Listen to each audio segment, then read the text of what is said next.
আর যত ড্রাইভার দেখবেন সবচেয়ে আল্লাহওয়ালা ড্রাইভার হলো টাকের ড্রাইভার। হ্যাঁ, ও চিন্তা করলো জীবনে তারা থাপ্পড় দিলাম, আজকে একটা সুযোগ পাইছি, এমন একটা থাপ্পড় দিছে। পাশে ছিল নদী, উনি যে ওনার রিক্সাটা নদীর মধ্যে পড়ছে, হ্যাঁ যায় গাছের মধ্যে দাঁড়িয়ে খেয়েছে, পাতার মধ্যে হাত দেওয়া দেখে যে অর্ধেক ছাল নাই। মানুষ ধরে ধরে নিয়ে গেছে জামালপুর হাসপাতালে।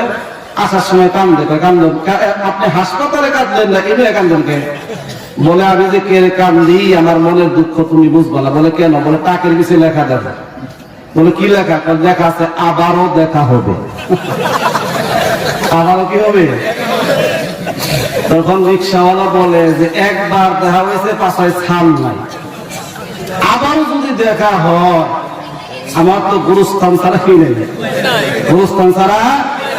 স্পষ্ট কথা বলি, আজকে যারা কোরআনের বিপক্ষে অবস্থান করতেছেন, মাদ্রাসার বিপক্ষে অবস্থান করেন, ওলামাদের বিপক্ষে অবস্থান করেন, তাবলীগের বিরুদ্ধে অপেক্ষা করেন, তারা যদি ইসলামের বিপক্ষে অবস্থান করেন, আবারও যদি ময়দানে দেখা হয়, তাহলে কিন্তু সেদিন দুনিয়াতে থাকতে পারবেন না। জীবন্ত অবস্থায় বাংলার মুসলমান আপনাদেরকে জীবিত অবস্থায় দাফন করে দিবে। আওয়াজটা বলেন ঠিক কিনা?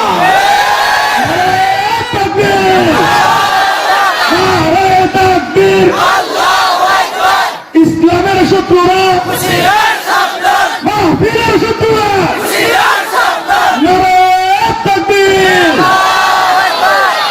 এ বাতি জ্বালাইছে, আওয়াজ দেয় বলেন।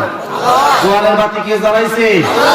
আল্লাহ জ্বালাইছে। আল্লাহ বলেন ইউরিদুনা লিইউতফিউ নূরাল্লাহি বিআফওয়াহিহিম। আল্লাহ বলে ইউরিদুনা, তারা চায়, লিইউতফিউ নূরাল্লাহ, আল্লাহর এই বাতিকে তারা নিভাইতে চায়। আল্লাহ বলে এই বাতি কেউ নিভাইতে পারবে না। আল্লাহু মুতিম্মু নূরিহি, আল্লাহ তাআলা এই বাতিকে জ্বালাবে। আল্লাহ তাআলা যে বাতি জ্বালাইতে চায়, ওই বাতি দুনিয়ার কেউ নিভাইতে পারবে না। ঠিক কিনা বলে? ফেরাউন চাইছিল ইসলামের বাতি নিভাইতে, পারছে? বলেন পারছে? কোটি টাকার মালিক দেখো অবাক হয় না দূর, গরিবে ঘুমাই আরাম করে মনটা বাহাদুর। ফেরাউনের লাশটা দেখো মিশর জাদুঘরে, খায় না মাটি পোকা মাকড়, সবাই ঘৃণা করে। আওয়াজ দিয়া বলেন ঠিক কিনা? ইসলামের বাতি ফেরাউন নিভাইতে পারে নাই। ফেরাউনের চাইতে বড় কেউ হয় নাই। সুতরাং যারাই বাতিতে ফু দিতে আসবেন, তারাই ধ্বংস হয়ে যাবেন। ইসলামের এই বাতি কোনো কিছুই। তবে হ্যাঁ, যদি আপনি পক্ষে থাকতে পারেন, আল্লাহ তাআলা কিয়ামতের দিন কোরআন ওয়ালাদের সাথে আপনাদেরকে জান্নাত দান করবে। অল্প সময় দিছে, অল্প সময়। এই জন্য আমি কোরআনে কারীমের যে আয়াত তেলাওয়াত করছি, এই আয়াতের মাধ্যমেই বয়ান শুরু করতে যাচ্ছি। আগে আয়াতের তরজমা শুরু। আল্লাহ তাআলা বলেন ইন্নাল্লাহ, নিশ্চয় আল্লাহ তাআলা, ইশতারা, কিনে নিয়েছেন, ক্রয় করেছেন, মিনাল মুমিনিনা, মুমিনদের থেকে, আনফুসাহুম, তাদের জান, ওয়া আমওয়ালাহুম, তাদের মাল। কিনছেন কে? আল্লাহ। কাদের কাছ থেকে? মুমিনদের কাছ থেকে। কি কিনছেন? জান আর মাল। কিনছেন কে? আল্লাহ। এর চাইতে বড় কোনো কাস্টমার আছে বলেন? আল্লাহর চাইতে বড় কোনো কাস্টমার? আল্লাহ আপনাকে আমাকে এত দামি বানাইছেন, বলে তোমার জান আর মাল আমি আল্লাহ তাআলা কিনে নিলাম। বলে কি দিবেন? আল্লাহ বলে তুমি তোমার জান আর মাল যদি আমি আল্লাহর কাছে বিক্রি করো, বিআন্না লাহুমুল জান্নাহ, আমি আল্লাহ তোমাকে জান্নাত দান করব।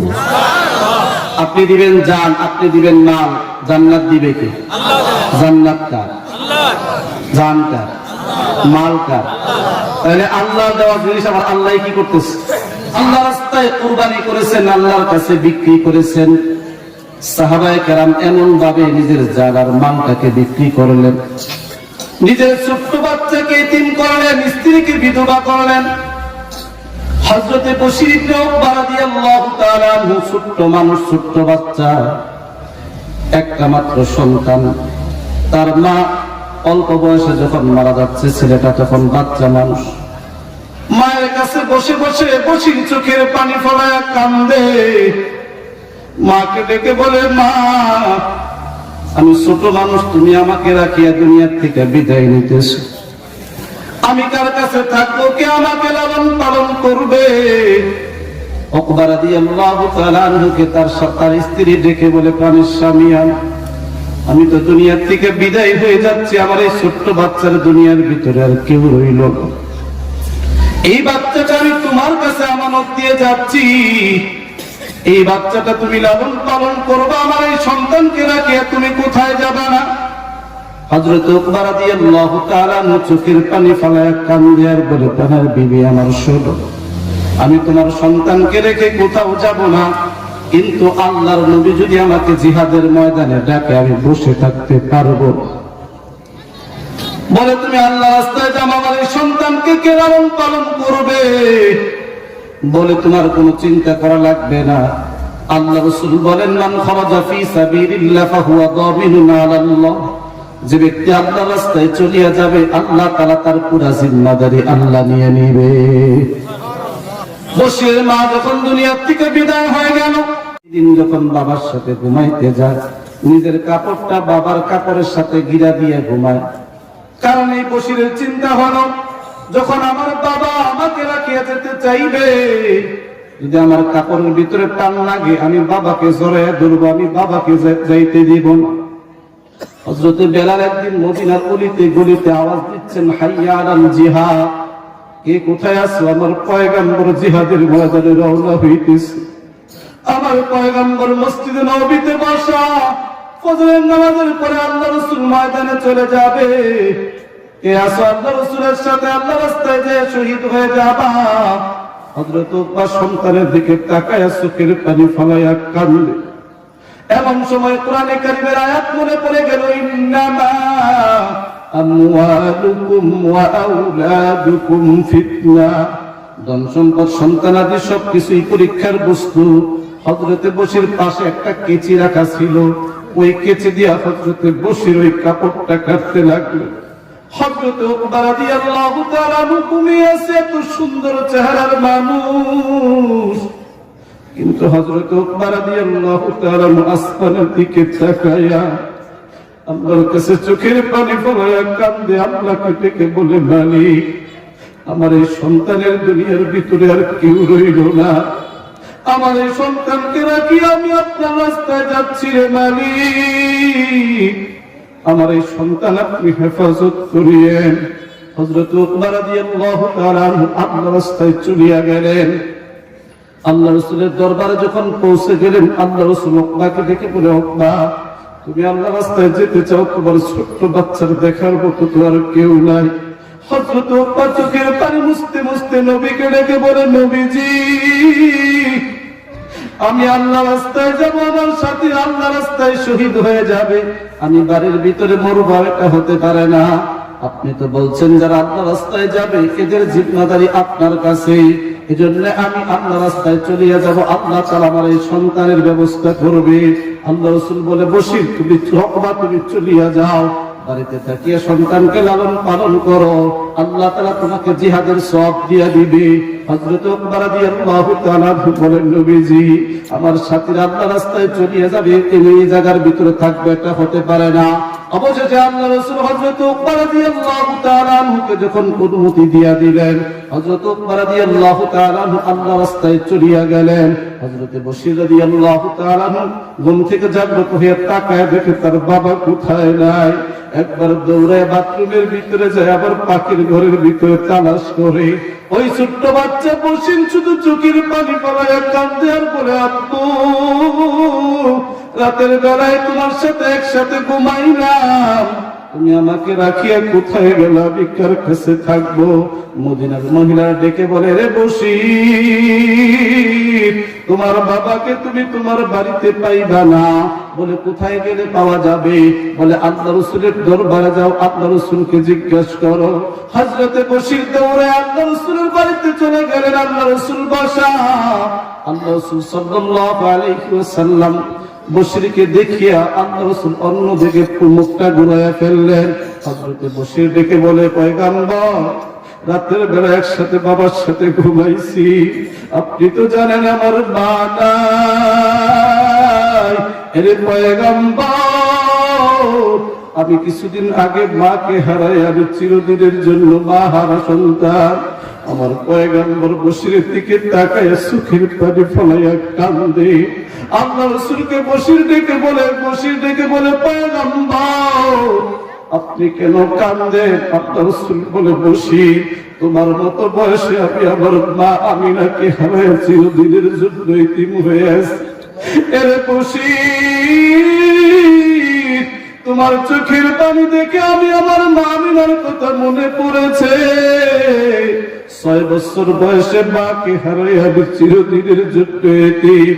জীবনে আর কোনদিন মাকে আর মা বলিয়া ডাকতে পারবো না। তুমি আজকে সেই মার কথা বলতেছো, এই জন্য আমার চোখ দিয়ে অঝরে পানি জুটতেছে। আল্লাহ রাসূল বশিরকে ডেকে বলে বশির তুমি কেন আসছো? বলে হুজুর আমার বাবাকে আমি খুঁজিয়ে পাইতেছি না, তালাশ করিয়ে পাইতেছি না। আমার বাবা নাকি আপনার দরবারে আছে, আপনি আমার বাবার খবর বলেন, আমার বাবাকে কোথায় গেলে পাওয়া যাবে? আল্লাহ রাসূল বশিরকে নিয়ে মসজিদে নববীতে চলিয়া গেলেন। হযরতে বশির রাদিয়াল্লাহু তাআলা মসজিদে নববীতে যখন পৌঁছিয়া গেলেন, জিহাদের ময়দান থেকে সাহাবায়ে কেরাম আসতেছে। হযরতে বশির দৌড়ে ওই জামাতের দিকে যায় তাকায় আছে। সমস্ত সাহাবায়ে কেরাম আসলো, কিন্তু বশিরের বাবা নাই। হযরতে বশির দৌড়ে আল্লাহ রাসূলকে ডেকে বলে নবীজি সকলে আসছে, কিন্তু আমার বাবা কই? আল্লাহ রাসূলের চেহারাটা পশ্চিম দিকে ছিল। আল্লাহ রাসূল সাল্লাল্লাহু আলাইহি ওয়াসাল্লাম চেহারাটা পূর্ব দিকে ঘুরাইয়া ফেললেন। বশির আবার পূর্ব দিকে চলিয়া গেলেন। আল্লাহ রাসূল সাল্লাল্লাহু আলাইহি ওয়াসাল্লাম পূর্ব দিক থেকে দক্ষিণ দিকে মাথাটা ঘুরাইলেন। হযরতে বশির চোখের পানি ফেলে কান্দে আর বলে নবীজি আমি আমার বাবার কথা জিজ্ঞেস করি, আপনি পূর্ব দিক থেকে আবার পশ্চিম দিকে আবার দক্ষিণ দিকে, আপনি কেন কথা বলেন না? আমার বাবার কি হয়েছে?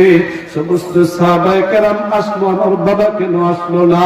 আল্লাহ রাসূল উত্তর দিকে মুখটা ঘুরাইলে হযরতে বশির মাটির ভিতরে পড়িয়া গড়াগড়ি করে আর বলে পয়গম্বর আমার বাবাকে কোথায় গেলে পাবো একটু বলে। আল্লাহ রাসূল চোখের পানি ফেলাইয়া কাঁদে। সাহাবায়ে কেরামকে ডেকে বলে আমি এই বশিরকে কিভাবে সান্ত্বনা দিব? বশিরের বাবা তো আল্লাহ রাস্তায় গিয়ে শহীদ হয়ে গেছে। আমার পয়গম্বর চোখের পানি ফেলাইয়া কান্দে।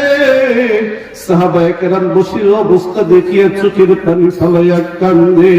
আল্লাহ রাসূল বশিরকে ডেকে বলে বাবা বশির তুমি আমার কাছে আসো। বশির বলে পয়গম্বর আমার বাবার কথা যতক্ষণ পর্যন্ত আমি জানতে না পারবো ততক্ষণ পর্যন্ত আমি এখান থেকে উঠব না। আল্লাহ রাসূল বশিরকে ডেকে বলে বশির আমি তোকে কিভাবে বলবো? হযরতে বশির ডেকে বলে পয়গম্বর আমার বাবার কি হয়েছে আপনি বলেন। আল্লাহ রাসূল চোখের পানি মুছতে মুছতে বশিরকে ডেকে বলে বশির তোর বাবা এমন একটা দেশে চলিয়া গেছে যে দেশ থেকে আর কোনোদিন ফিরত আসবে না। হযরতে বশির বলে পয়গম্বর বুঝতে পারলাম না। হযরতে পয়গম্বর ডেকে বলে বশির তোমার বাবা আল্লাহর রাস্তায় শহীদ হয়ে গেছে। এই কথা শোনার পর হযরতে বশির চোখের পানি ফেলায় কাঁদে, পাগলের মতো দৌড়ায়। আমার পয়গম্বর বশিরকে ডেকে বলে বশির আমার কোলে আয়। বলে নবীজি দুনিয়াতে আর কোনদিন বাবাকে বাবা বলিয়া ডাকতে পারবো না। মাকে হারাইলাম, বাবাকেও হারাইলাম। আমার পয়গম্বর বশিরকে ডেকে বলে বশির চোখের পানি মুছে ফেল, আজকে থেকে আমি পয়গম্বর তোর বশিরের বাপ হয়ে গেলাম। হযরতে বশিরকে ডেকে বলে বশির আয়েশা তোর মা হয়ে গেল, ফাতেমা তোর বোন হয়ে গেল। হযরতে বশির আল্লাহ রাসূলকে জড়ায় ধরিয়া মুস্কি মুস্কি হাসে।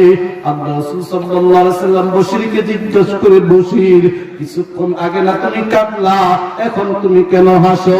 সাহাবায়ে কেরাম ডেকে বলে রে বশির বুঝতে পারলাম না, পিতামাতার জন্য কান্নাকাটি করলা, আবার তুমি মুস্কি মুস্কি হাসো বুঝতে পারলাম না। হযরতে বশির ডেকে বলে আমার চাইতে বড় ভাগ্যবান কে হতে পারে?